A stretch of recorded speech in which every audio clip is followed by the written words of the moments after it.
એક નવકાર મંત્ર સાથે બધાને એક જ નવકાર નમો હરિહંતાય નમો શિવાય નમો આયર્યાણમ નમો વજ્રાયાણમ નમો લોકે સંવસાહુણમ એસો પંચનમુકારો સર્વકાલપણાશનો મંગલાણં ચ સર્વેસ્મિં પરમં હવૈ મંગલમ.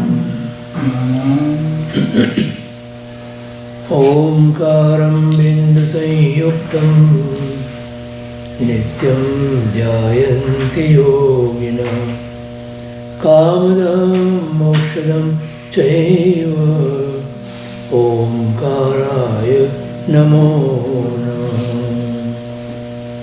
મોક્ષમાર્ગસ્ય નેતરં વેતરં કર્મબોધાં જ્ઞાતારં વિશ્વતત્ત્વાનાં વંદે તદ્ગુણલબ્ધયે. અજ્ઞાનતિમિરાન્ધાનાં જ્ઞાનાഞ്જનશલાકયા ચક્ષુરુન્મીલિतं येन तस्मै श्री गुरवे नमः. मंगलमय मंगलकरण वीतराग विज्ञान नमो ताहि जाते भये हरिहंतादि महा.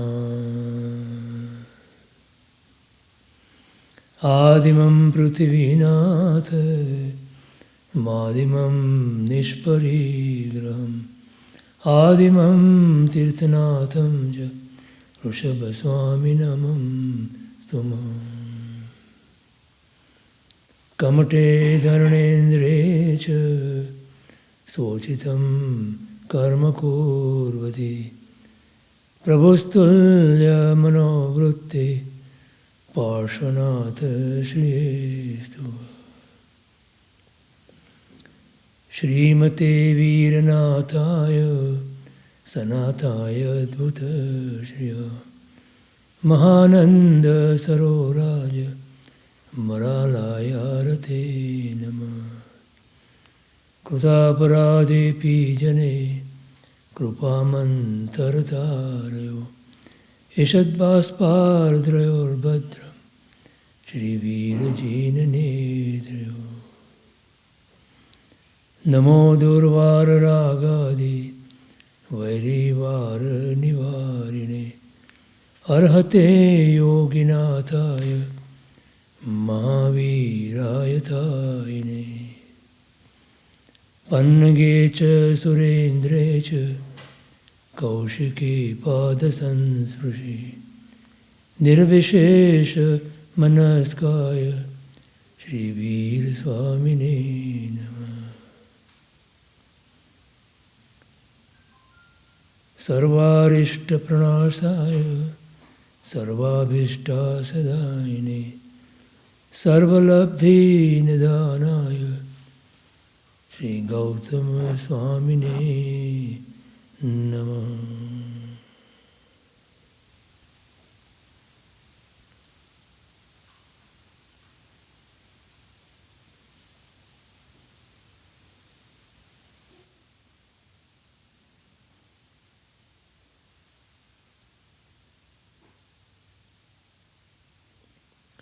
जय जिनेन्द्र.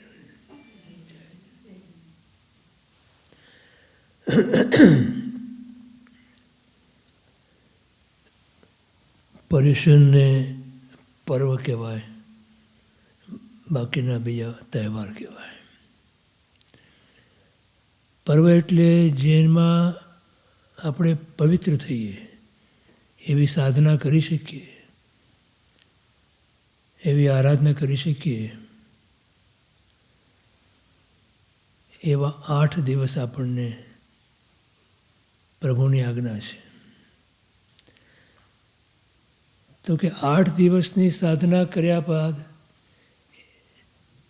એની અસર બાકીના 357 દિવસો રહે તો આ 8 દિવસની સાધના કરી એ સાર્થક.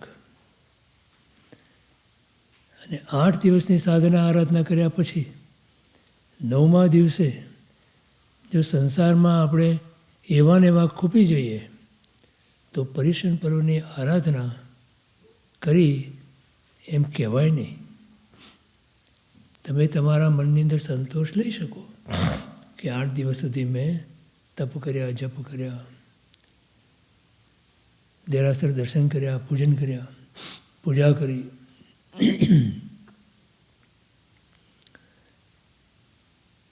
પણ જો અંદરનો માયલો ફર્યો નહીં તો આ બધી બહારની ક્રિયાથી આપણું જે મોહનીય કર્મ છે ને કે જે આપણને સંસારમાં રખડાવે છે,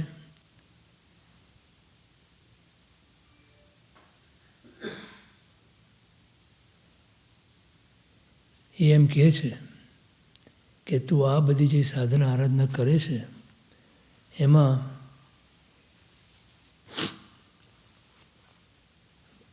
શરીરની બધી ક્રિયાઓ તે ઘણી કરી, પણ એ શરીરની ક્રિયાઓથી તને શું લાભ? અને જો તને કંઈ લાભ નથી તો એની અસર પણ તારા ઉપર કેવી રીતે પડે? શરીર બીમાર પડે તો શરીરની તમે દવા કરો, દવા કરો તો શરીર સ્વસ્થ થાય. પણ એ શરીર સ્વસ્થ થયા પછી બીમાર પડ્યા હોઈએ આપણે ત્યારે શું ઈચ્છીએ આપણે? કે શરીર સ્વસ્થ થાય. અને સ્વસ્થ થયા પછી શું કરવું છે? સ્વસ્થ શરીરથી કરવું છે શું? સ્વસ્થ દેહ થયા પછી આપણું પ્રયોજન શું છે સ્વસ્થ દેહનું? તો કે જે હું પહેલાં કરી શકતો હતો તો શું કરી શકતો હતો તું? હું મજેથી ખાઈ શકતો હતો, મજેથી ફરી શકતો હતો, મજેથી બધી જ બહારની ક્રિયાઓ કરી શકતો હતો, એ હું ફરી કરી શકું. બીમાર પડ્યો એટલે નથી કરી શકતો, એનું દુઃખ છે મને. તે દુઃખને ટાળવા માટે આપણે એનો પ્રયત્ન કરીએ છીએ. તો અંદરનો જે રોગ પડ્યો છે, આત્માનો રોગ, એને શરીરને સ્વસ્થતા સાથે શું લાગે વળગે? આવા શરીરો તો અનંતા લીધા અને અનંતા છોડ્યા.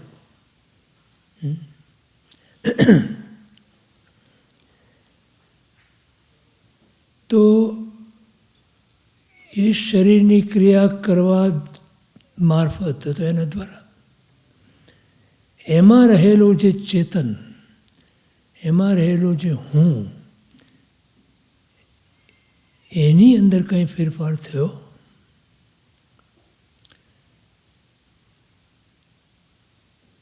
સંસ્કારવશ અનાદિકાળના સંસ્કાર છે એ આત્મા ઉપર, એને વશ થઈને જીવ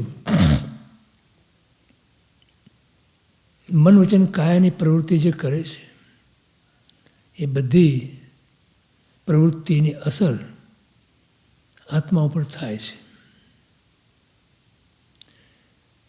મન વચન કાયા એ યોગ કહેવાય. અને આત્મા ચેતન એની જે શક્તિ છે ચેતના, એ ઉપયોગ કહેવાય. તો બહારની ક્રિયા કરવાથી યોગને સુધારી શકાય છે. મન વચન કાયાના યોગોને સુધારી શકાય છે.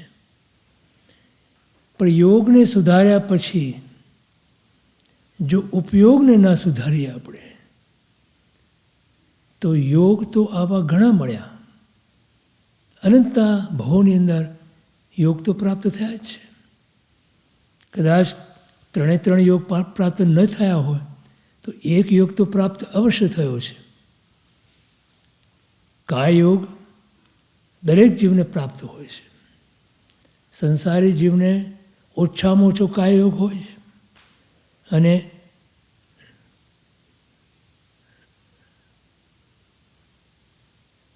બે ઇન્દ્રિયથી માંડીને કાયયોગથી માંડીને કાયયોગથી વિશેષ વચનયોગ પણ હોય છે.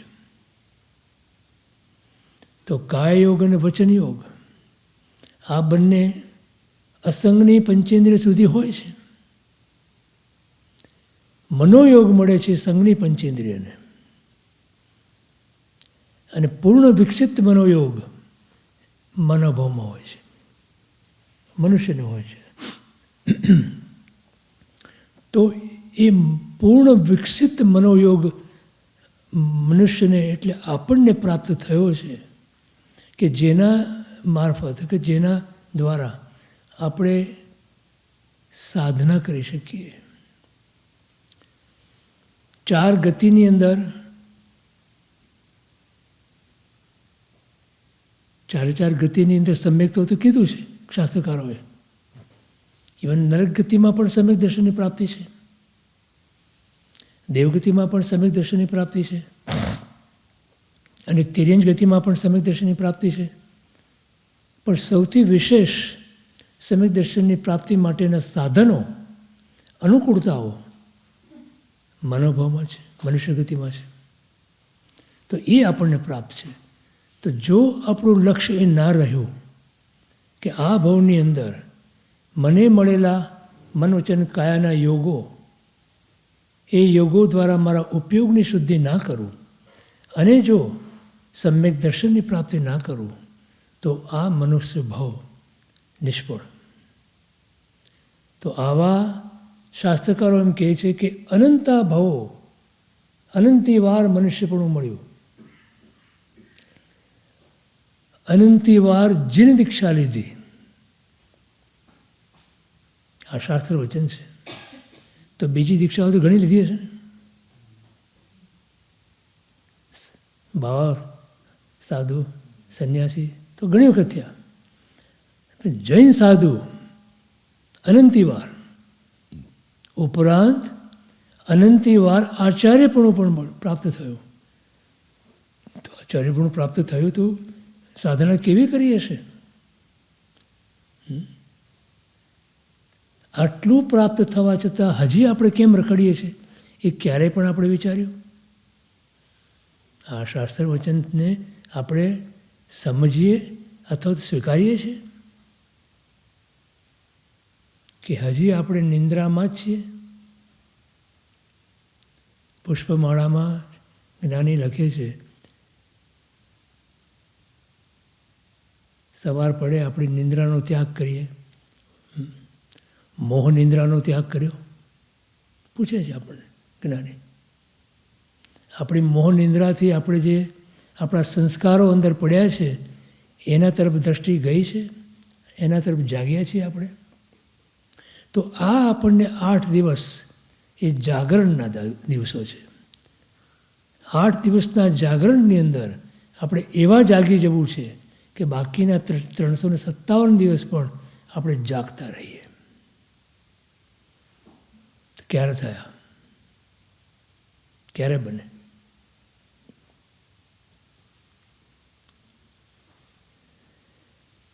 એક જ શક્તિ એવી છે આ સંસારની અંદર કે આ લોકની અંદર કે જે આપણને જગાડી શકે. સર્વ પાપ નાશક. આપણે નવકાર મંત્રમાં શું બોલીએ છીએ? સબ્બ પાવક પણાસણો. એક પરમાત્માને નમસ્કાર કરવાથી આપણા બધા જ પાપો નાશ પામે. તો આપણે તો ઘણી બધી નવકાર મંત્ર બોલીએ છીએ, હમણાં જ બોલ્યા. તો આપણો પાપ નાશ થઈ જવો જોઈએ. તો ત્યાં એમ કહે છે કે એ નવકાર મંત્ર સામર્થ્ય યોગનો નવકાર મંત્ર હોય તો બધા જ પાપ નાશ પામે. આપણને નવકાર મંત્ર બોલવાની ઈચ્છા થાય ને, એ એક વાત છે. પછી નવકાર મંત્ર સાથે આપણે અનુસંધાન કરીએ એ ઈચ્છા યોગ કહેવાય એને. તો આપણું અનુસંધાન નવકાર મંત્ર સાથે થયું છે તો એ સર્વ પાપનાશક બને. કેમ કે ઈચ્છા યોગ પછી શાસ્ત્ર યોગ આવે છે. અને શાસ્ત્ર યોગ તો ક્યારે આવે? છઠ્ઠા સાતમા ગુણસ્થાનકમાં આવે. તો હજી જો પહેલાં ગુણસ્થાનકમાં પણ આપણી સ્થિતિ ના હોય તો ત્યાં સુધી તો ક્યાં પહોંચવાના? આ કાળમાં સાતમું ગુણસ્થાનક છે તો અડધે રસ્તે તો છે. 14 ગુણસ્થાનક છે એમાં 7 ગુણસ્થાનક તો છે, તો અડધે તો પહોંચ્યા કહેવાય કે નહીં? અને પછી કેટલી વાર લાગે? 7મા ગુણસ્થાનક પછી કેટલી વાર છે? 8મા ગુણસ્થાનકથી શ્રેણી માંડે તો કેટલી વાર લાગે? અંતર્મુહૂર્ત. 7મા ગુણસ્થાનક પછીની વાત છે ને? આ તો અંતર્મુહૂર્ત છે ને. પણ તમે ઝોલા ખાધા કરો છઠ્ઠા સાતમામાં તો અનંતકાળ બી વીતી જાય. પણ આપણે તો હજી પહેલાં ગુણસ્થાનકથી કૂદકો મારવાનો છે. પહેલાં ગુણસ્થાનકથી આપણે ચડવાનું નથી, ત્યાં તો જમ્પ છે, કૂદકો મારવાનો છે. 2 અને 3 વટાવવાના છે અને પછી ચોથું આવે છે. તો બીજામાં નથી જવાનું, ત્રીજામાં નથી જવાનું, ચોથામાં જવાનું છે સીધા. હા, તો ચોથામાં જવા માટે જમ્પ મારવો પડે ને. તો જમ્પ મારવા માટે તમને ખબર છે જમ્પ કેવી રીતે મારે છે આ લોકો ઓલિમ્પિકની અંદર? પહેલાં પાછા જાય, દોડે, પછી દોડે અને પછી જમ્પ મારે. અને કેટલી પ્રેક્ટિસ કરે? એ પ્રેક્ટિસ એ આપણી આ પર્યુષણ પર્વની આરાધના છે. પાછા બી પડો તમે, પછી પાછા આગળ વધો, પાછા બી પડો, આગળ વધો. એમ કરતાં કરતાં અહીંયા હવે વાળ ધોળા થઈ ગયા અને કેટલાકના વાળ ચાલ્યા ગયા. બરાબર? તો હવે કેવો જમ્પ મારવાનો છે? કે સીધા ચોથામાં પહોંચી જઈએ આપણે. એના માટે પરમાત્મા પદની પ્રાપ્તિ માટે પરમાત્મા પદની આરાધના કરવી પડે. આરાધના આરાધ્ય દેવની હોય, આરાધના આરાધ્ય દેવની હોય અને સાધના એ આરાધ્ય દેવે જે બતાવી હોય એની હોય. સાધનામાં કષ્ટ છે. તમે કષ્ટ સહન કરવાના ને આ પર્યુષણના 8 દિવસમાં. 1 આસણા કરવાના, 2 આસણા કરવાના, નૌકાશી કરવાના, પોરસી કરવાના, ઉપવાસ કરવાના, અઠ્ઠમ કરવાના, અઠ્ઠાઈ કરવાની, આ બધી સાધના છે. આ કષ્ટદાયક છે. કાયોત્સર્ગ કરવાના, કૌસર્ગ, ધ્યાન કરવાના, આ બધી કષ્ટદાયક. સાધનામાં કષ્ટ છે, આરાધનામાં સમર્પણ છે. તો બોલો સહેલું શું? સમર્પણ સહેલું છે? હા,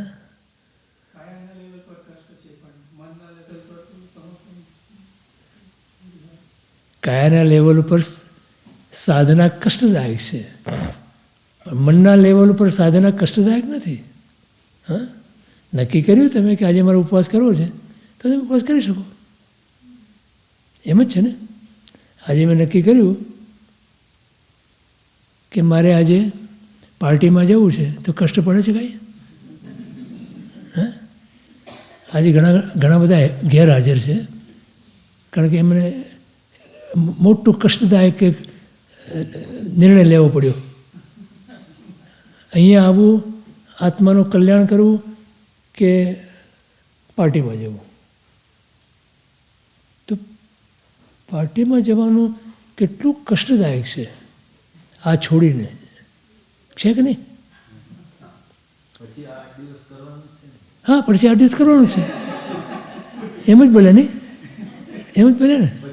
હા, પછી 8 દિવસ કરવાનું છે, માટે આજે જઈ આવી પાર્ટીમાં.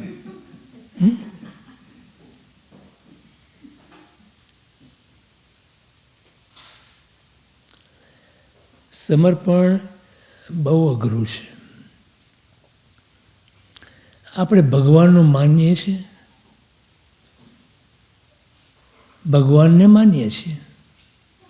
હું તો એટલી સુધી કહું તમને કે આપણે ભગવાનને નથી માનતા.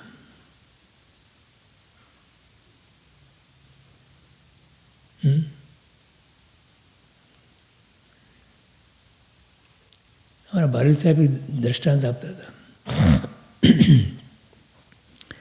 માતા પિતાની સેવા કરવી એ આપણી ફરજ છે.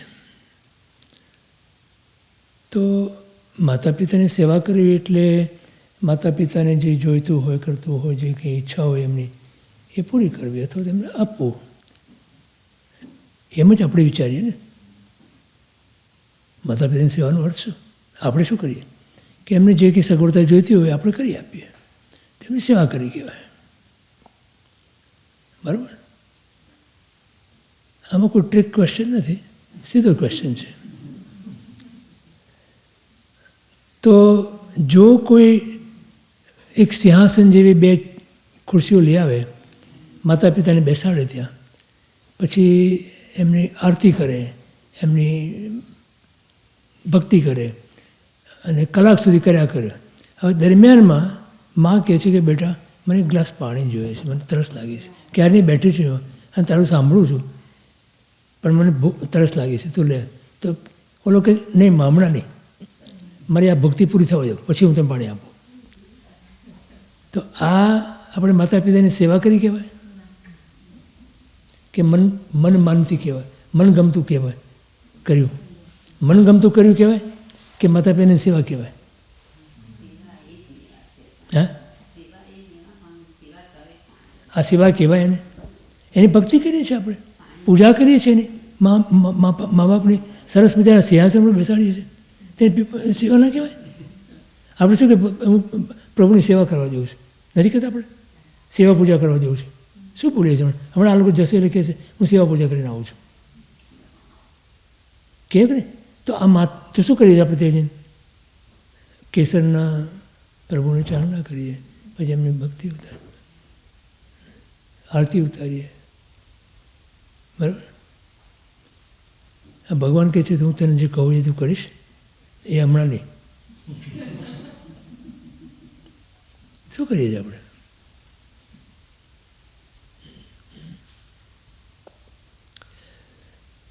તો અનંતકાળથી, અનાદિકાળથી અનંતા ભાવોની અંદર આપણે આ જ કર્યું. એ અહીંયા એમ કહે છે કે એક નવકાર મંત્ર હેમચંદ્રાચાર્ય, કલિકાલ સર્વજ્ઞ હેમચંદ્રાચાર્ય, એકોવિન મુક્કારો જીણવર્વ સદવદ માણસ સંસાર સાગર અવતારી નર્મ નારીંબા. શું કહે છે ત્યાં? એક નમસ્કાર મંત્ર વીર ભગવાનને કરેલો હોય, સંસાર સાગર તરી જાઓ તમે. એક નમસ્કાર મંત્ર. આપણે કેટલા બધા નવકાર મંત્ર બોલ્યા, હજી આપણું ઠીકાણું ના પડ્યું. તો કયો નવકાર મંત્ર? તો શાસ્ત્ર યોગ પછી સામર્થ્ય યોગ આવે છે. તો ક્યારે આવે? શાસ્ત્રમાં જે પરમાત્માએ વાત કરી એનો સ્વીકાર મને હો, અને એ સ્વીકાર હો અને એ મુજબ મારું જીવન બને, તો એક નમસ્કાર મંત્ર પણ મારા માટે સંસાર સાગર તરી જવા માટે ઇનફ છે. આપણે નમસ્કાર મંત્ર બોલીએ ત્યારે આપણું ચિત્ત ક્યાં હોય છે? મન ક્યાં હોય છે? 14 રાદકમાં ભમતું હોય છે, માટે આપણે 14 રાદકમાં ભમીએ છીએ. 14 રાદકમાં રખડીએ છીએ કેમ આપણે?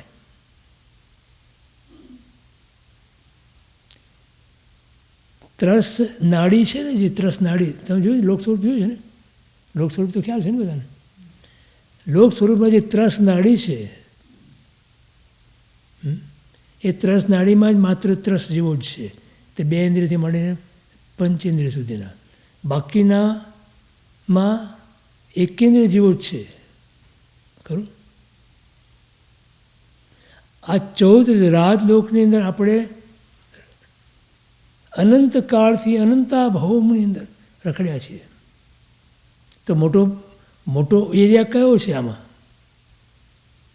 14 રાજલોકનો મોટો એરિયા કયો? બાકીનો, ત્રસનાડી સિવાયનો. એ તો એક જ રજ્જુ પ્રમાણ છે ખાલી, તો 7 રજ્જુ છે. તો બાકીનામાં જવાના તમારે શું કહેવું છે તમને? પ્રોબેબિલિટી, લો ઓફ પ્રોબેબિલિટી કેટલી કે તમે એકેન્દ્રિયમાં જાઓ?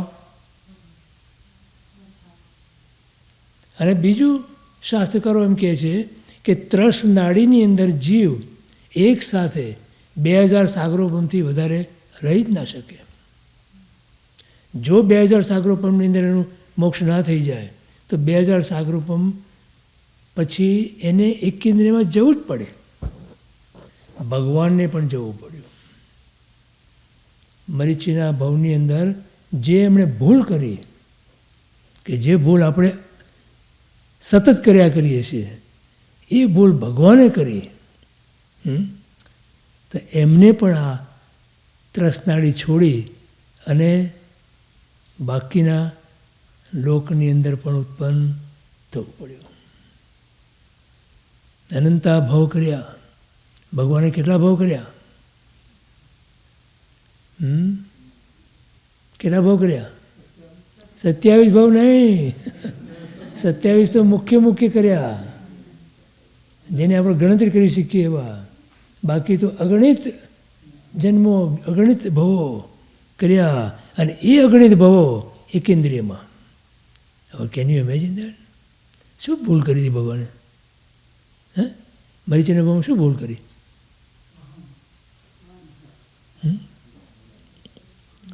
મરીચીના ભવમાં ભૂલ શું કરી? આપણે નથી વિચારતા. એ ખરું નથી વિચાર. કેમ? કે સતત એવું ભૂલ હું કર્યા કરું છું. સતત આપણે એ ભૂલ કર્યા કરીએ છીએ, માટે આપણને એ ભૂલ દેખાતી નથી, આપણે જણાતી નથી, અને આપણે એને વિચારતા પણ નથી. ખરું? શું ભૂલ કરી હતી? આપણી ભૂલ આપણને દેખાય તો શું કરી ભગવાને ભૂલ? મરીચીના ભાવમાં ભગવાને શું ભૂલ કરી? બોલો.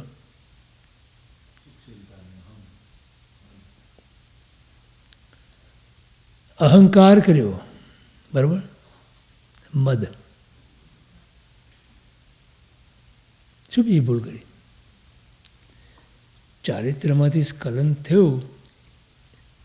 જો શાસ્ત્રમાં વચન છે કે જે ચારિત્રથી પડ્યો હોય ને એ ગમે ત્યારે ઊંચો આવે, પણ જે દર્શન ભઠ્ઠો છે ને, દર્શનમાંથી પડે એટલે કે મિથ્યાત્વમાં જાય છે, એનો આરો વારો ના આવે. દર્શનમાંથી જે ભ્રષ્ટ થાય તે ભ્રષ્ટ છે, ચારિત્રમાંથી ભ્રષ્ટ થયો ભ્રષ્ટ નથી. ગમે ત્યારે ઊંચો આવે. તો ભગવાન ત્યાં ચારિત્રમાંથી ભ્રષ્ટ થયા એ ભૂલ નહોતી એમની. ત્રિદંડીનો વેશ લીધો એ કંઈ ભૂલ નહોતી. ભગવાન પાસે ચારિત્ર લીધેલું, પાળી ન શક્યા તો ત્રિદંડીનો વેશ લીધો, પણ ત્યાં સુધી એમનું સમ્યક્ત્વ તો અકબંધ હતું. સમ્યક્ત્વમાં કોઈ ફરક નહોતો પડ્યો. પણ દર્શનમાં ગયા, મિથ્યાત્વમાં ચાલ્યા ગયા. દર્શન ગયું, સમ્યક દર્શન ગયું, માટે અનંતકાળ રખડવો પડ્યો. સમજાય છે આ વાત? સમજાય છે? કેમ? સમ્યક દર્શનની ભૂમિકા છે 8 મદથી રહિત હોય. 8 મદ એટલે અભિમાન, અહંકાર. કુળનું અભિમાન હોય, જાતિનું અભિમાન હોય, રૂપનું અભિમાન હોય, બળનું અભિમાન હોય, તપનું અભિમાન હોય, શક્તિનું અભિમાન હોય, આ બધા અભિમાન છે. એમાં કોઈ પણ અભિમાન તમે કરો તો તમે દર્શનમાંથી પડો, ભ્રષ્ટ થાવ તમે. સમ્યક દર્શનમાંથી ભ્રષ્ટ થાવ તમે. શ્રુતિ કેવડી બન્યા હોય જે, શ્રુતિ કેવડી આપણે ગઈકાલ વાત કરી હતી. શ્રુતિ કેવડી ખબર છે ને?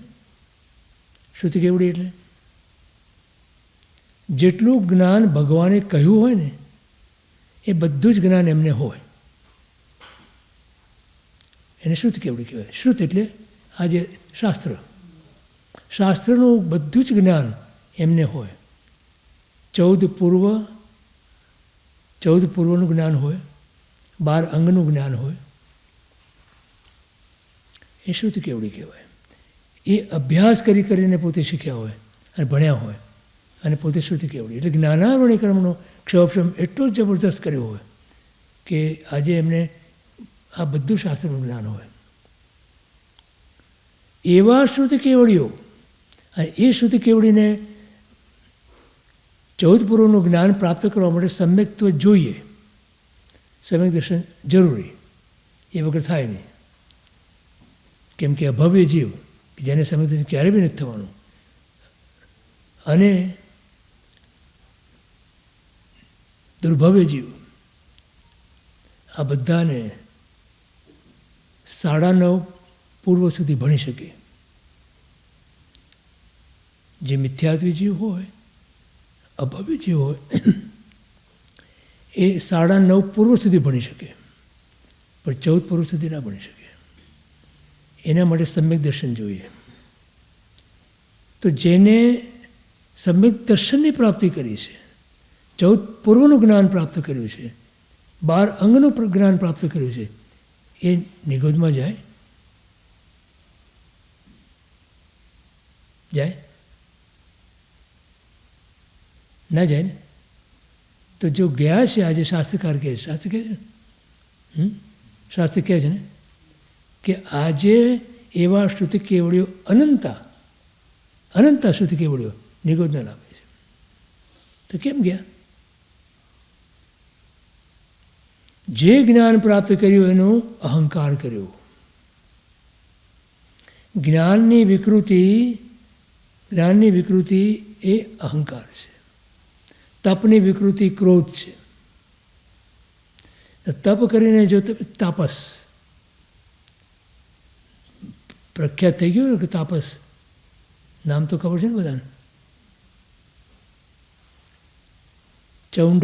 ચંડ કૌશિક તાપસ હતું ને પૂર્વભવનું, ખબર છે ને બધાને? તો એણે ખૂબ તપ કર્યા અને તપની વિકૃતિ રૂપે એને ક્રોધ. તો મરીને શું થયો? સર્પ થયો. આપણે હમણાં મંગળાચરણમાં બોલ્યા ને, પન્નગે છે સુરેન્દ્રે છે કૌશિકે પાદ સંસ્પૃશે. હા, પન્નગ એટલે સર્પ, સુરેન્દ્ર એટલે દેવ. આ બંને પ્રભુને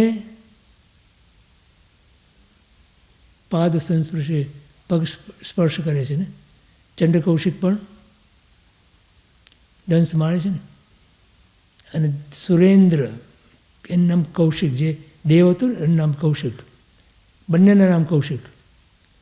આ સર્પનું નામ પણ કૌશિક અને દેવનું નામ પણ કૌશિક. એ બંને કૌશિકો પ્રભુને પાદ એટલે સ્પર્શ કરે છે. એક તો ડંખ મારે છે અને બીજો નમન કરે છે. પણ બંને ઉપર ભગવાનની દૃષ્ટિ કેવી? નિર્વિશેષ મનસ્કાય, કોઈ વિશેષતા નથી ભગવાનને માટે. સર્પ દંશ મારે કે દેવ વંદન કરે, પ્રભુને માટે તો બંને સરખા છે. આપણે શું બોલીએ હમણાં? પ્રાર્થના ભગવાનની સ્તુતિ કરીએ, કલિકાલ સર્વજ્ઞ હેમચંદ્રાચાર્ય. શેમાં આવે છે? સકલાર્થની અંદર સ્તુતિ આવે છે ને, કમઠે ધરણેન્દ્રે છે સોચિદમ કરમ ગુરુદે પ્રહુસ્તુલ્ય મનોવૃત્તિ પાર્શનાથ શ્રેષ્ઠ. એ પાર્શનાથ ભગવાનના ચરણને વિશે કમઠ એક બાજુ ઉપસર્ગ કરે છે અને એક બાજુ ધર્ણેન્દ્ર એમની ભક્તિ કરે છે. ભગવાનની દૃષ્ટિ કેવી હતી? તુલ્ય, સમાન. તો આપણે કરી શકીએ? કોઈ આપણી પ્રશંસા કરે કે આપણને કોઈ અપમાન કરે, તે બંને તરફ આપણી દૃષ્ટિ કેવી રહે છે? આ પહેલો પાઠ છે. પર્યુષણ પર્વનો આ પહેલો પાઠ. જો કોઈ આપણી પ્રશંસા કરે અથવા તો કોઈ આપણી નિંદા કરે, ટીકા કરે, પણ આપણી અંદરની વૃત્તિ પ્રવૃત્તિ બધી કે મનોવૃત્તિમાં કાંઈ ફેર ના પડે તો સમજવું કે આપણે મને ઘડિયાળ મૂકી દે. બરાબર? હે? પૂર્વ પાઠ કયો લ્યો, પૂર્વ પાઠ કયો. ક્યાં સુધી લેવાનું છે? 3 વાગે છે.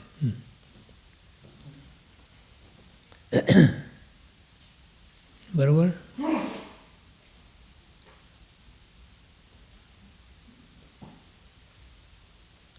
તો જગતના સર્વ જીવો પ્રત્યે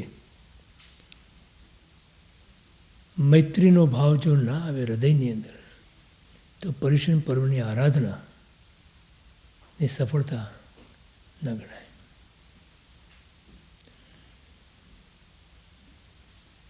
તો પન્યાસી મહારાજ મૈત્રી ભાવનાના ઉત્કૃષ્ટમાં ઉત્કૃષ્ટ ગણી શકો એવા એમના દરેક વ્યાખ્યાનમાં, એમના દરેક વાચનામાં, એમના દરેક પુસ્તકોમાં અને દરેક ગ્રંથની અંદર એમણે જો એક ભાવના એમણે જો બરોબર દ્રઢ કરીને આપણને બતાવી હોય તો એક મૈત્રી ભાવના. સર્વ પાપ નાશક અને સર્વ ઇષ્ટ સાધક પુનિત શક્તિ પરમાત્મા પદ છે. એ પરમાત્મા પદ પ્રત્યે આ પરમાત્મા પદ એટલે શું? મૈત્રી ભાવનાનો શિખર. મૈત્રી ભાવનાનું શિખર એ પરમાત્મા છે. અને આપણે પણ જો એ પરમાત્મા પદની પ્રાપ્તિ કરવી હોય તો શરૂઆત મૈત્રી ભાવનાથી. અને ખરેખર તો જે સંવત્સરીનું પ્રતિક્રમણ અને સંવત્સરીનું પર્વ જે છે એ મૈત્રી ભાવનાનું જ ઉત્કૃષ્ટ ઉદાહરણ છે. આપણે બધાને ખમાવીએ છીએ ને,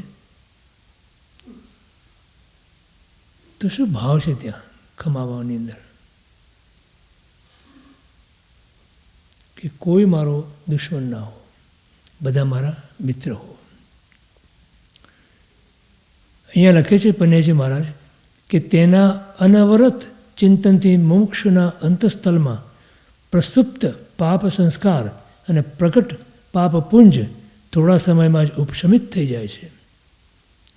એટલે આ નમસ્કાર મહામંત્રનો પ્રભાવ એટલું થાય બની શકે કે આપણા અનાદિકાળના જે સંસ્કાર છે, પાપના સંસ્કાર છે આપણા,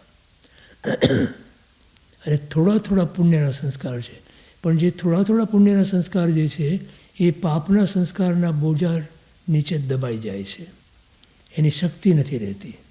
અને પાપના સંસ્કારની શક્તિ એટલી બધી વિશેષ છે કે આપણે એ પુણ્યના સંસ્કારોને આપણે એનો ઉપયોગ કરી શકતા નથી, એનો લાભ નથી લઈ શકતા. એટલે પૂજ્ય બહેન તો હંમેશા એમ કહે કે તમારે તમારા પાપને તમારે જો તોડવા હોય તો તમારે પુણ્ય જગાડવા પડે. તમારી સાધના કરવા માટે તમને જે શક્તિ જોઈએ એ શક્તિ માટે પણ તમારે પુણ્ય જગાડવા પડે. તો પુણ્ય જાગે કેવી રીતે? પરમાત્માના શરણે જવાથી, ગુરુના શરણે જવાથી. માટે આપણામાં 4 શરણ બતાવ્યા, 4 મંગળ બતાવ્યા, 4 ઉત્તમ બતાવ્યા. આપણે જે કરીએ છીએ જે અરિહંતે શરણમ પવુજ્જામિ, સિદ્ધે શરણમ ભવજામિ, સાહુ શરણમ ભવજામિ, કેવડી પંડિતમ ધમ્મમ શરણમ ભવજામિ. એમાં કેવડી પ્રરૂપિત ધર્મ જે છે એ જ ધર્મનું મને શરણ હો. બીજાએ જે ધર્મ બતાવ્યો છે એ ધર્મનું શરણું ન સ્વીકારી શકીએ આપણે. કેમ કે કેવડી ભગવાને પોતે આત્મધર્મ બતાવ્યો અને આત્માનું સ્વરૂપ બતાવ્યો.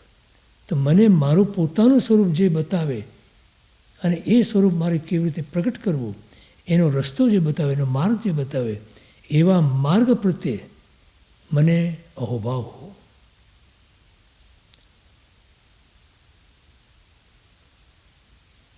અહીંયા આમ કહે છે કે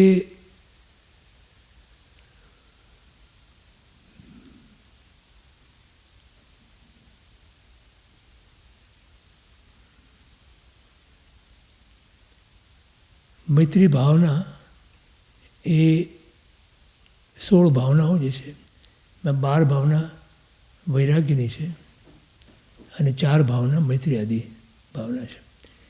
તો 12 ભાવના જે વૈરાગ્યની છે, એમ કહેવાય છે 12 ભાવના વૈરાગ્યની જનની કહેવાય છે.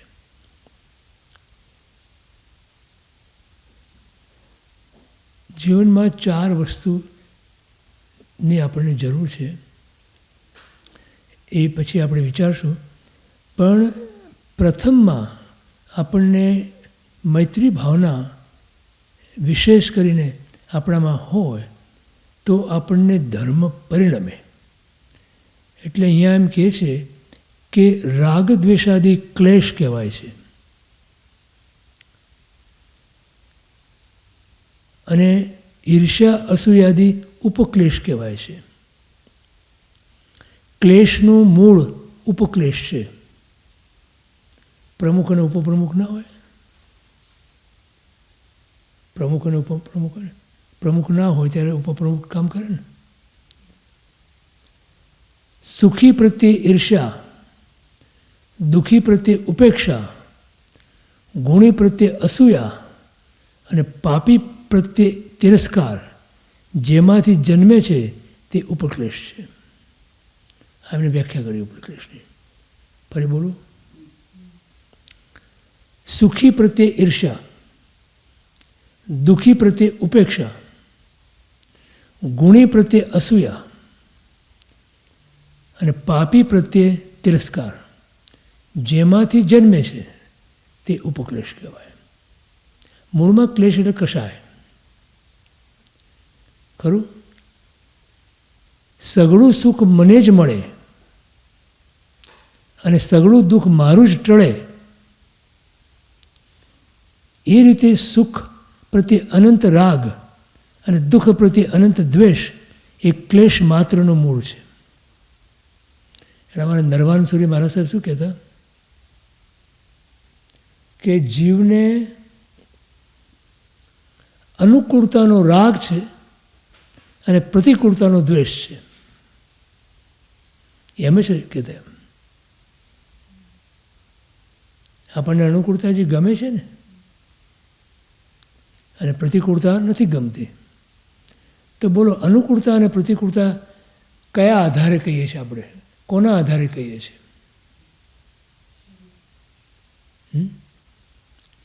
કોનો આધાર છે એમાં?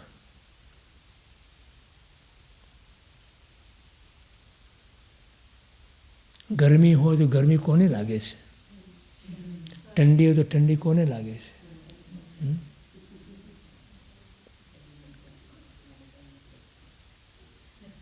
તો જેન દેહને લાગે છે ને, દેહને આધારે છે ને, દેહને આશ્રિત કહીએ છીએ આપણે. અનુકૂળતાઓ બધી દેહને આશ્રિત છે, પ્રતિકૂળતાઓ બધી દેહને આશ્રિત છે ને. તો જે દેહની અંદર પોતે મમત્વ કર્યું છે, હું પણ કર્યું છે ખરું ને, એને આધારે તો દેહની અનુકૂળતા અને દેહની પ્રતિકૂળતાને આધારે આપણે આપણું જીવન બનાવીએ છીએ. તો અહીંયા એમ કહે છે ત્યાં કે સઘળું સુખ મને જ મળે. મને મળે એટલે કોને મળે? દેહની અનુકૂળતા, દેહની પ્રતિકૂળતા. મારું દુઃખ ટળો તેમ બીજાનું પણ ટળો, મને સુખ મળો એમ બીજાને પણ મળો, એ વિચારથી ક્લેશ બંધ થાય છે. ભલે તમે ઈચ્છો કે તમારું પણ દુઃખ ટળે, પણ સાથે સાથે તમે એ પણ ભાવના ભાવો કે બીજાનું પણ દુઃખ ટળે. અને એ સાથે જ્યારે તમે તમારું સુખ ઈચ્છતા હો ત્યારે બીજાને પણ સુખ પ્રાપ્ત થાય એવું પણ ઈચ્છો. તો શું થાય? તમારી પ્રવૃત્તિની અંદર ફેર પડે. તમારી પ્રવૃત્તિ એવી ક્યારેય પણ ન બને કે જેના કારણે બીજાને દુઃખ પડે, દુઃખ ઉપજે અથવા દુઃખ થાય.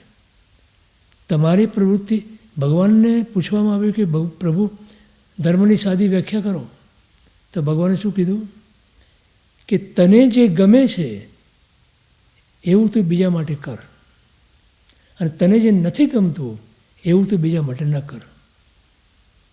આ પ્રભુની વાણી છે, પ્રભુના વચનો છે. તને જે ગમે છે તે તું બીજા માટે ઈચ્છ અથવા બીજા માટે કર, અને તને જે નથી ગમતું એ તું બીજા માટે ન કર. બોલ, કેટલું સિમ્પલ, કેટલું સીધું, કેટલું સાદું ધર્મ છે આ. છે કોઈ કષ્ટ એમાં? છતાં કેમ આપણે નથી કરી શકતા?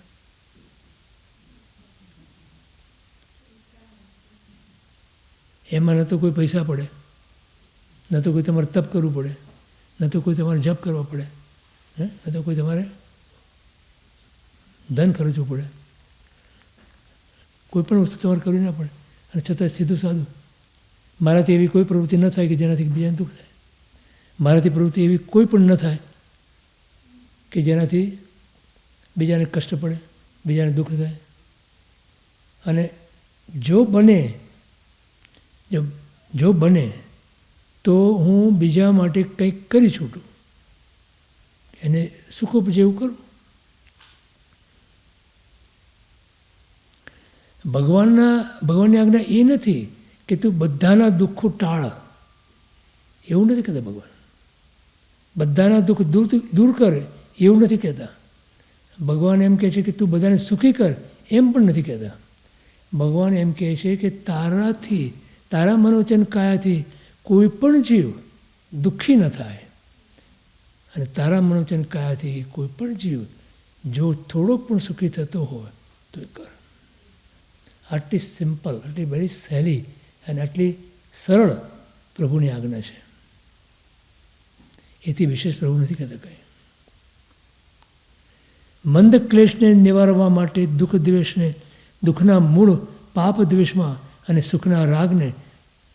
સુખના મૂળ ધર્મ રાગમાં વાળવાની જરૂર છે. કારણ કે દુઃખ એ પાપનું ફળ છે અને સુખ એ ધર્મનું ફળ છે.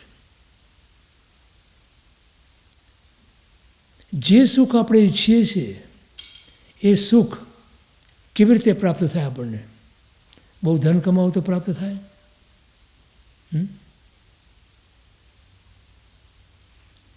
આપણે ધન કમાવા માટે પ્રયત્ન કરીએ છીએ ખરું, અને માનીએ છીએ કે આ ધનથી મને સુખ પ્રાપ્ત થશે.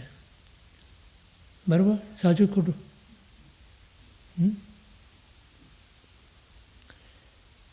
એના માટે કષ્ટ વેઠીએ છીએ. ઘણું બધું કષ્ટ વેઠી અને ડિગ્રીઓ પ્રાપ્ત કરી. શા માટે? કે આ ડિગ્રી પ્રાપ્ત કરી અને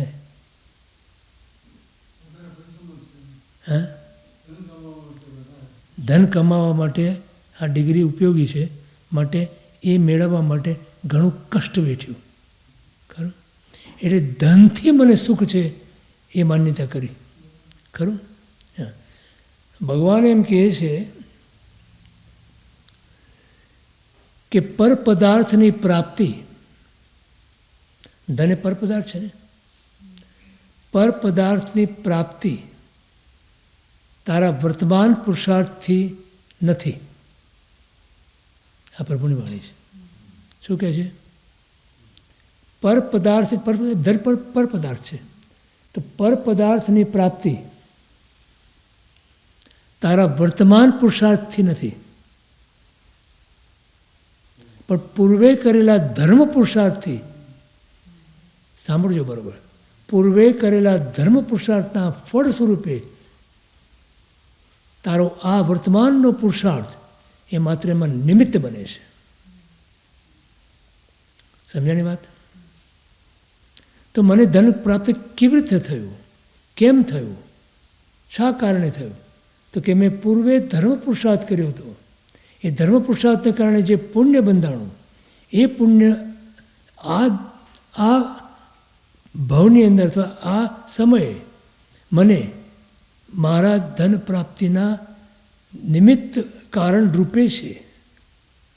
મને જે ધન પ્રાપ્તિ થઈ એમાં નિમિત્ત કારણ મારું પુણ્યનો ઉદય હતો, અને એ પુણ્ય મને ધર્મ પુરુષાર્થથી પ્રાપ્ત થયેલું, અને એ ધર્મ પુરુષાર્થ કરવાની પ્રેરણા મને પ્રભુએ આપી હતી. તો મારે આ ધનની જે પ્રાપ્તિ થઈ એ ધનની પ્રાપ્તિ માત્ર ને માત્ર પરમાત્માને આધીન છે. તો તમે જ્યારે દાન આપો ને ત્યારે તમારું ધન દાનમાં આપો. તમે તમારું ધન આપો છો.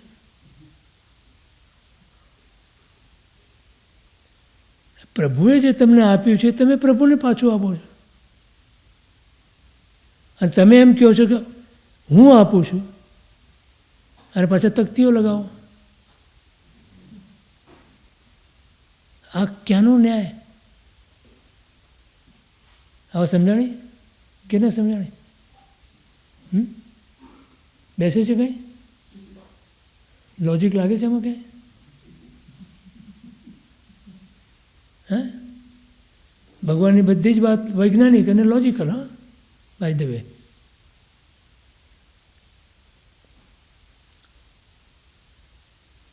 જે વસ્તુ આપણને પરમાત્માએ આપી એ પરમાત્માને આપણે પાછી આપીએ છીએ, અને આપણે એમ કહીએ કે મેં આપી. રહીમ ખાનની વાત સાંભળી છે? નામ સાંભળ્યું છે ને?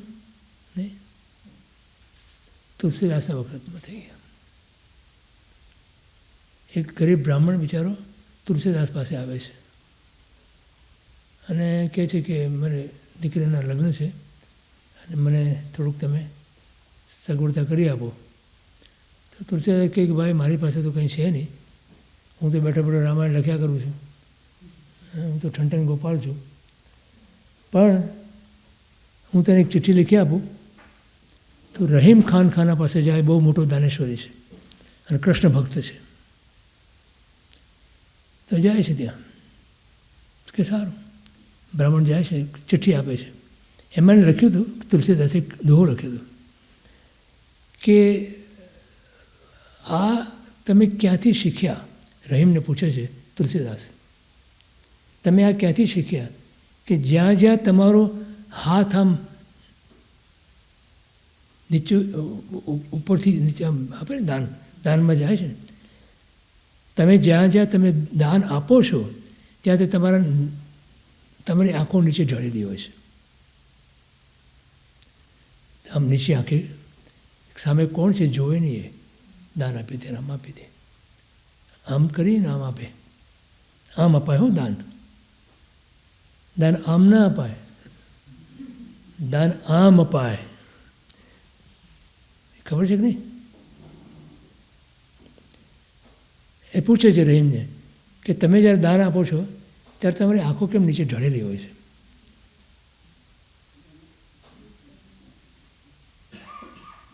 તો રહીમ સમજી ગયા કે તુલસીદાસ શું કહેવા માગે છે.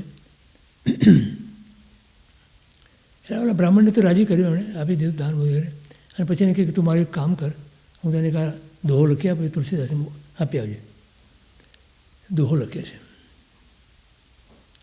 દેનહાર કો હોય जो देते हैं रात दिन, लोग भरम हम पोई करे ताके नीचा नयन. આપવા વાળો કોઈ ઓર છે? દિન રાત મને આપ્યા કરે છે, અને લોકોમાં ભ્રમ એ છે કે હું આપું છું એટલે શરમનો માર્યો મારી આંખો નીચે ઢળી જાય છે. આવી રીતે દાન આપ્યું છે ક્યારે? આવી રીતે દાન આપ્યું છે?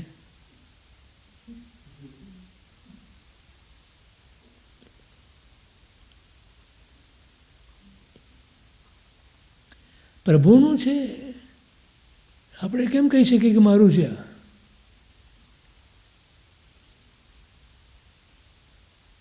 देनहार कोई और है जो भेजत है दिन रात लोग भरम हम भाई करे ताके नीचे नयन.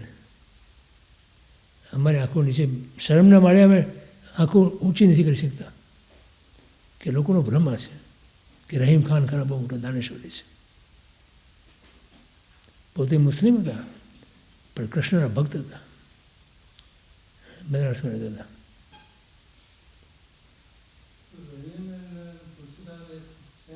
Same time. તો આપણને જે મળે છે એ પુણ્યના હિસાબે મળે છે, પુણ્યથી મળે છે. અને પુણ્યનો માલિક તો પરમાત્મા છે. મને કહ્યું પુણ્યના પ્રકાર કેટલા? કેટલા પ્રકાર પુણ્ય? પુણ્ય બંધના કારણ કેટલા? 9. બરાબર? એ 9માં શું શું આવે? 9 પ્રકાર છે પુણ્યનો વંદના. રાઈટ? તમે તો 9 તત્વ ભણ્યા છો ને?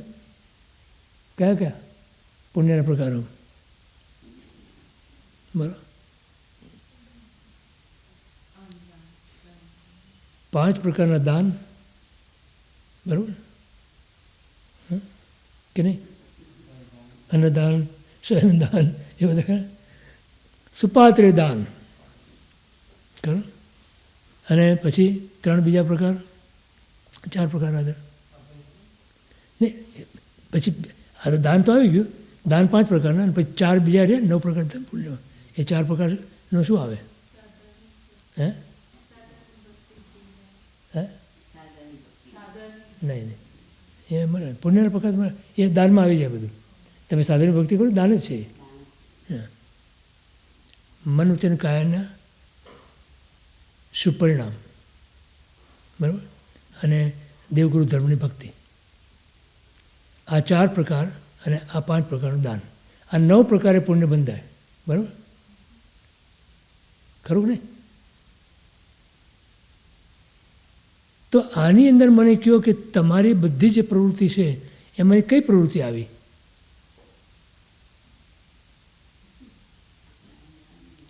તમારી સંસારની જે પ્રવૃત્તિ કરો છો એમાં કઈ પ્રવૃત્તિ એવી આવી કે જેમાં પુણ્ય બંધાય તમને?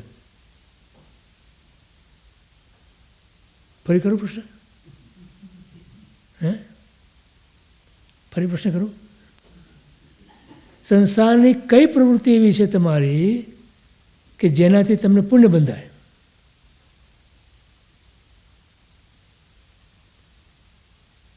નહીં, એક પણ નહીં.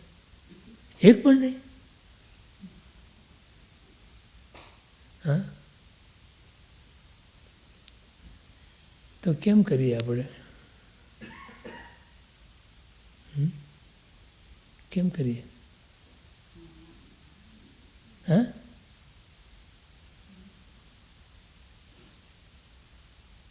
સમજાય છે વાત?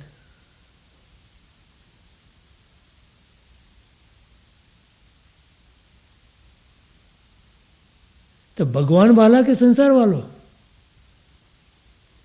हाँ साल के साहब बनने वाला. आ वाणियों बोलियो. हाँ हाँ बने वाला. पर बनने म्यूचुअली एक्सक्लूसिव છે.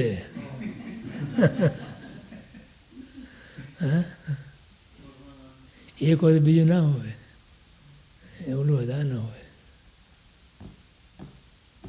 સંસારને સમુદ્રની ઉપમા આપી છે. અધ્યાત્મસારમાં કેટલી બધી ઉપમાઓ આપી છે.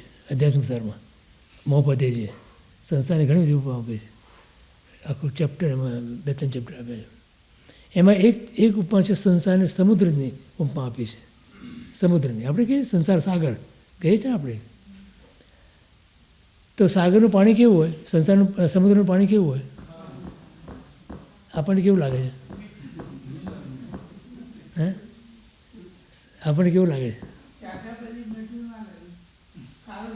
ખારું લાગે?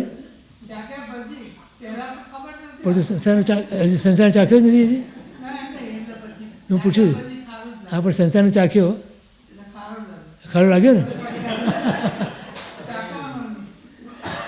તો જે ચાખ્યો ખારો લાગ્યો તો છોડતા કેમ નથી આપણે? હે, ક્રૂઝ ચલાવી છે. હા, ક્રૂઝ ચલાવી છે.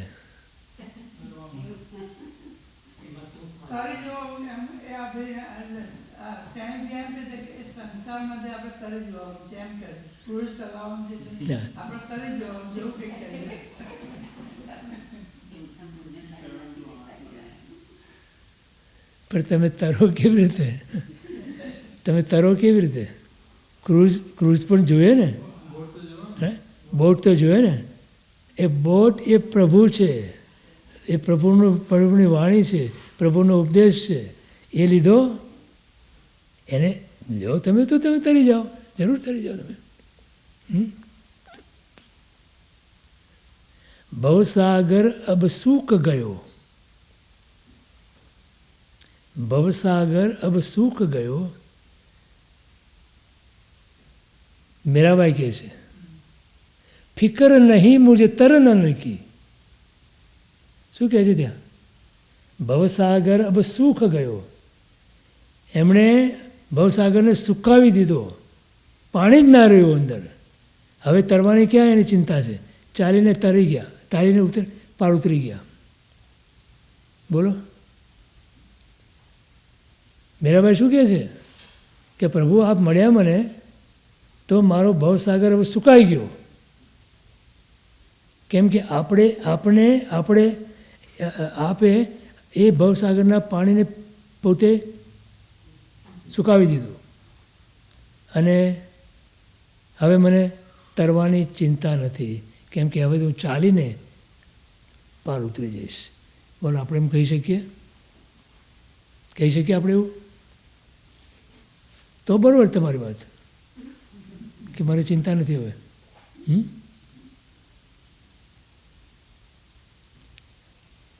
કેવી રીતે સુકાય? જો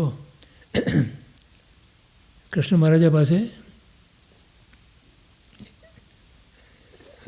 કોઈ આવ્યું હશે ને પછી એને નદી પાર કરવાની હશે, એવું કંઈક એનો પ્રસંગ આવે છે. એવું કે નદીમાં પૂર આવેલું એટલે આ પાછું કૃષ્ણ મહારાજા પાસે કે નદીમાં તો પૂર આવ્યું છે, મારે કેવી રીતે પાર ઉતરવું? તેમાં શું મોટી વાત છે કે જા નદીને કિનારેથી ઊભો રહેજે અને કહેજે કે જો કૃષ્ણ બ્રહ્મચારી હોય તો નદી મને માર્ગ આપો. ઓલો વિચારવું પડે, આટલી બધી રાણીઓ, વાસુદેવ હતા ને, 500 તો રાણીઓ હતી અને બ્રહ્મચારી. પણ એને એમ થયું કે કૃષ્ણ કહે છે તો કરવા દે, પ્રયત્ન તો કરવા દે. હા, ભગવાન કહે તો કરી જોઈએ આપણે, જો થઈ જાય તો થઈ જાય, એવું નથી લાગતું આપણે? નથી ઘણી વખત આપણે કહેતા આ ભગવાન કહે તો કરી લઈએ આપણે, અને થાય તો થાય, ન થાય તો આપણે ક્યાં ભગવાનને ફરિયાદ કરવા જવાનું છે આપણે? એ તો ઊભો રહી ગયો ત્યાં કિનારે અને બોલ્યો કે જો કૃષ્ણ બ્રહ્મચારી હોય તો મને માર્ગ આપ. નદીએ તો માર્ગ આપ્યો. બોલો, તો વિચારવું પડી ગયો, 500 રાણીઓવાળો બ્રહ્મચારી. હા, ચક્રવર્તીને 192,000 રાણીઓ હોય છે, એ ચક્રવર્તીનો મોક્ષ થાય છે. અને આપણે એકની અંદર આપણે ખોવાઈ જઈએ છીએ. હા, શું કહે છે? સાચું ખોટું? ના પાડો છો, ઘા પાડો છો?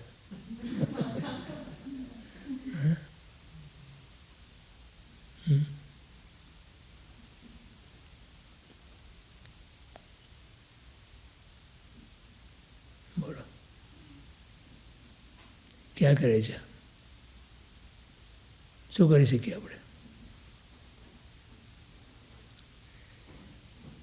હમણાં કહ્યું બેને, પર્યુષણ પર્વ આવ્યા, સાધના આરાધના કરવાના દિવસો આવ્યા. શું સાધના કરવી છે, શું આરાધના કરવી છે?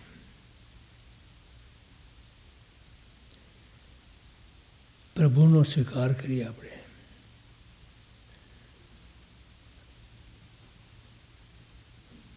આ મનુષ્ય ભાવની જે દુર્લભતા છે એ દુર્લભતાનો વિચાર કરીએ ને આપણે તો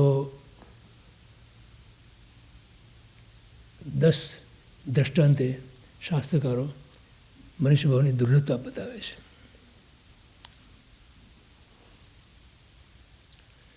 અહીંયા ધર્મ કરીને આપણે જે અત્યારે તક મળી છે ધર્મ કરવાની,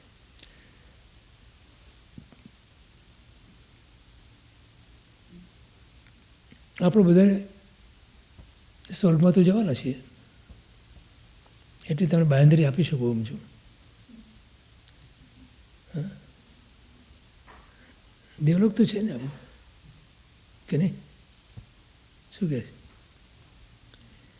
2000 સાગરોપમના ત્રસ પર્યાયની અંદર જીવ 1200 સાગરોપમ દેવગતિને પામ્યો છે. બરાબર? 700 સાગરોપમ નરક ગતિમાં ગયો છે.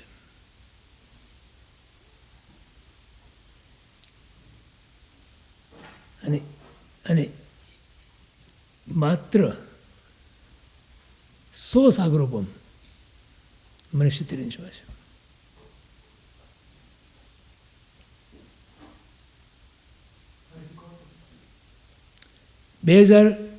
બે હજાર સાગરોપમની ત્રસ પર્યાય. ત્રસ પર્યાય ખ્યાલ? ત્રસ પર્યાય બે ઇન્દ્રિયથી માંડી અને પંચેન્દ્રિય પણ મળવું એ ત્રસ પર્યાય છે. ત્રસ એટલે હાલી ચાલી શકે વગેરે. સ્થાવરમાં 5 સ્થાવર આવે ને, પૃથ્વી કાય, આપકાય, તેવું કાય, વાયુ કાય ને વનસ્પતિ કાય. આ 5 સ્થાવરને બાદ કરો તો બાકીને ત્રસ પર્યાય કહેવાય. તો એ ત્રસ પર્યાયની અંદર 2000 સાગરોપમથી વિશેષ કોઈ પણ જીવ રહી ના શકે. એને એકંદરીમાં જવું જ પડે નિયમથી, ખરું? તો 2000 સાગરોપમની ત્રસ પર્યાયમાં 1200 સાગરોપમ જીવ દેવગતિમાં ગયો છે. 700 સાગરોપમ જીવ નર્ક ગતિમાં ગયો છે. તો કેટલી બાકી રહી હવે? 100 સાગરોપમ. એ 100 સાગરોપમની અંદર જીવ મનુષ્ય તિરંજ થયો છે, ખરું? એમાં એને મેક્ઝિમમ વધુમાં વધુ 48 વખત મનુષ્યપણું મળે. કેટલું? 48. સમજાય છે આ વાત? અને એ 48ની અંદર પણ, એ 48માં પણ જીવ અન્ય દર્શનમાં ઉત્પન્ન થાય, અન્ય ધર્મમાં ઉત્પન્ન થાય,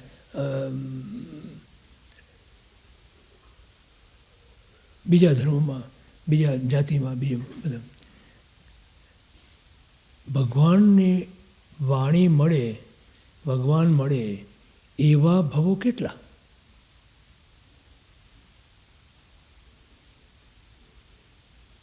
Do you see the probability? See the percentage of probability?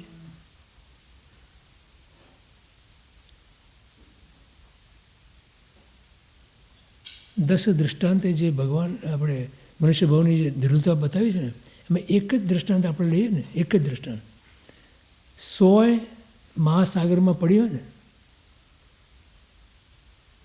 એ ફરી મળે? દુર્લભ છે ને?